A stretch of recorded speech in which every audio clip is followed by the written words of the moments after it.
Yeah, hi Paul, looking sharp and fancy there.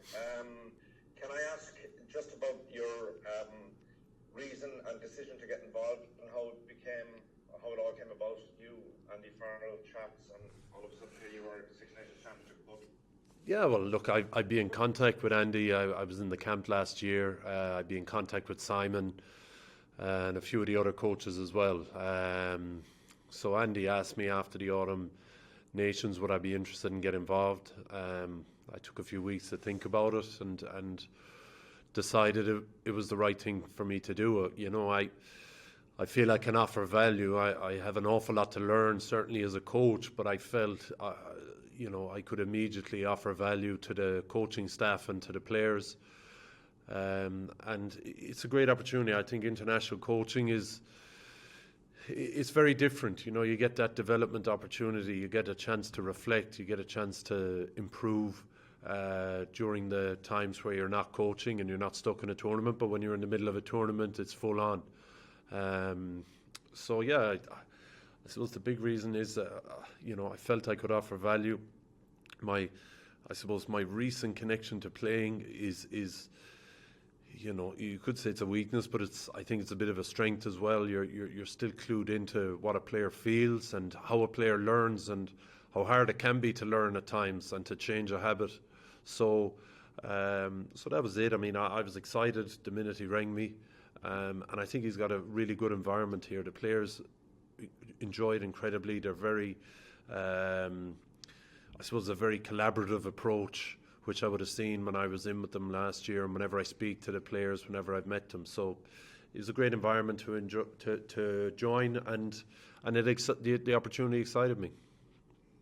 I would imagine, from your point of view, it's a very much a hands-on role. I mean, I saw some of the footage of the game that they had against Ulster. You had to whistle one hand, had your head to stay warm. It looked as if you were very much kind of involved in the whole thing. Yeah, I mean, look, it's very collaborative. It's amazing how much coaching the players actually do themselves, how educated they are on what's happening, on opposition, on what's happening in the world of rugby, what we need to do and how we have to deliver it. So that's very enjoyable for me, but it's also a challenge for me. You want to be in there running the whole show, but Andy has us questioning the players, checking for understanding all the time, and when players understand something, they have a better chance of delivering it physically, and that's something he's big into. But yeah, I suppose, look, forwards coaching and the way Andy does things, everyone is hands-on, so you have to be in the middle of it. Good man, thank you. Hi, Paul. Yeah, hi Paul, how are you? Hi, you spoke there about offering kind of immediate value. Do you feel in an area like the Lineout that you will have an immediate impact and that it will be better someday? I certainly, I certainly hope I'll have an impact in the Lineout, but a big part of Lineout is experience. To be able to see pictures and have the feel of what's going to happen before it happens. You need to be there a lot. You need to see it. You probably need to have a bad few days and learn from them. And I think the Ireland Lineout has been pretty good. There's been a few high-profile losses right on the opposition line, and they're I suppose they're very expensive. You can lose the line out on the halfway. You may not have scored from it anyway. You haven't an amazing chance of scoring from it, but if you have a line out 5 metres out, it's an important line out. So they've been high-profile losses for the line out, and it's been a big learning curve for the players. I mean, I would have went through that as a player as well, and you can do all the analysis and try and put all the systems in place.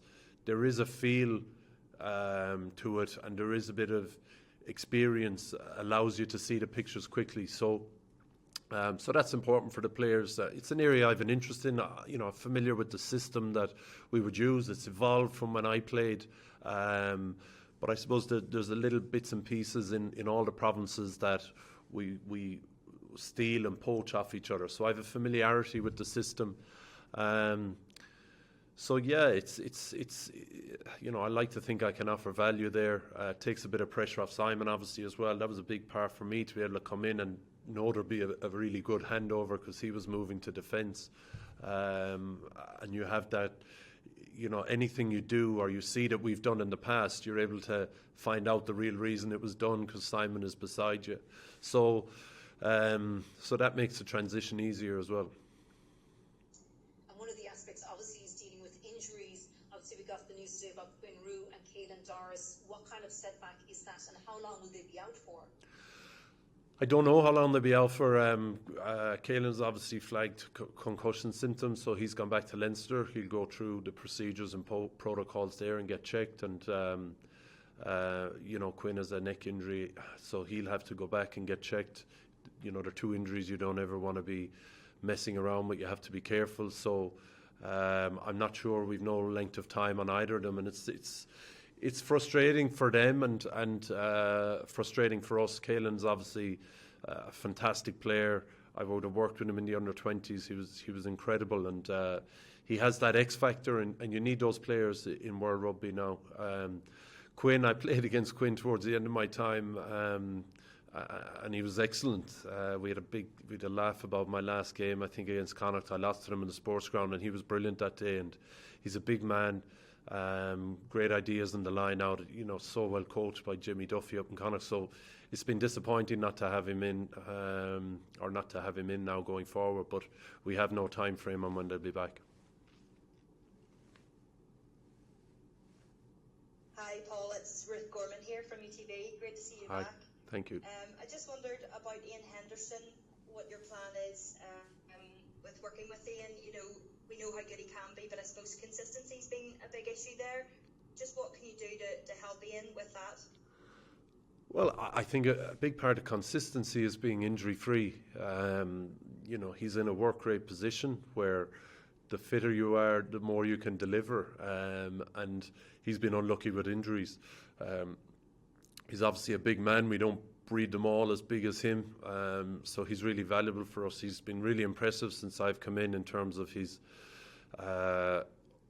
work rate in terms of training, but his work rate off the field in terms of the analysis he does and the opinions he has. You have to be very sharp with him. So, the best thing for Ian would be for him to stay injury-free and allow him to build some form.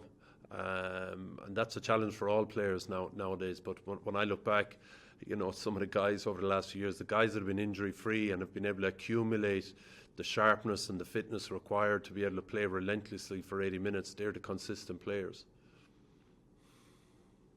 Hi Paul, Jenny Hurley here from RTE. How are you? Just one of the questions, Paul, that I would have had is obviously you've been in there before, but obviously coming back in a formal role. How different is it, and are there difficulties in coaching lads who you would have played with? Because obviously there's still plenty of them around. I would hope not. I'm sure there will be challenges down the line when you have to have difficult conversations with people. But, Andy's said over and over again, players just want you to be honest with them. And if you're wrong, hold your hand up. And that's what I intend to do. I don't intend to take a big coach-player relationship with them. I intend to deliver them as much honest feedback as I can. I intend to try and improve them as players as much as I can. And I have to be myself in delivering that, and not try to be something else to them. Some of these guys I've known for a long time. Some of these guys are good friends of mine. But I just have to be honest with them, straight up with them, positively constructive with them, and that should maintain the relationship. The other question, Paul, is around the environment. You mentioned it there and just how it's evolved. What are the differences that you see between how Andy is running things versus how Joe would have run things when you were in there? Well, I suppose we're in the HPC now, and that has actually made a big change to it because you've pitch side televisions in the indoor pitch here. You've TVs in the gym, so you're able to have these mini meetings, these short meetings where you go from a meeting to a little bit of technical work, back to a meeting to a little bit of technical work. So there was going to be a natural change anyway from when Joe finished to when Andy took over. I suppose when we had meetings with Joe, he loved the meeting.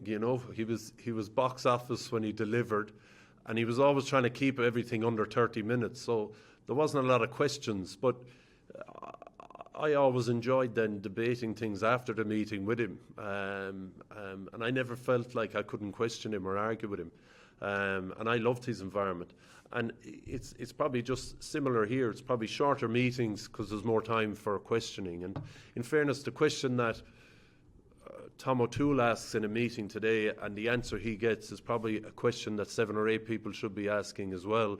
So it's probably good that we have those discussions and debates, and that's the way players learn now. You know, it isn't about long meetings. You know, it's short, sharp meetings. They watch things on their phone. You know, you can send them things on their phone. That wasn't there towards the end of my time when I retired. It was, you know, we were into a meeting, we were into the group, we had a meeting, it was generally a half an hour long, and then the questioning would happen afterwards over dinner, over lunch, or whatever that was. So it's different here, and it's more, look, I think the Crusaders have been very good at it from when you chat to Rog. It's collaborative, trying to get players to coach, trying to get them to own what they're doing. You know, if someone can coach something, explain it really well to someone else, they know what they're doing. And it's a great way to check for their learning and their understanding. Okay, guys, we'll just take the last one in this section from Neil Tracy has his hand up there. Hi, Paul. Just to go back to when you were saying to Michael about how when Andy Farrell offered you the job and you took a few weeks, did the offer itself come as a surprise to you? It probably did, yeah. It probably did. Yeah, I would speak to him a lot, and I'd speak to other coaches a lot. I'm always, you know, I just find watching the game interesting and finding out, you know, even the rugby matches that people find boring these days where there's a lot of kicking, I always find it interesting trying to figure out why teams are doing what they're doing. There's generally a logical reason behind it. So I'd always be picking up the phone to coaches. So, but we hadn't ever discussed that. So it was a surprise. Okay, thanks, guys. We're going to go into the embargo written word section now. Okay, thanks, guys. Jerry, you put your hand up there.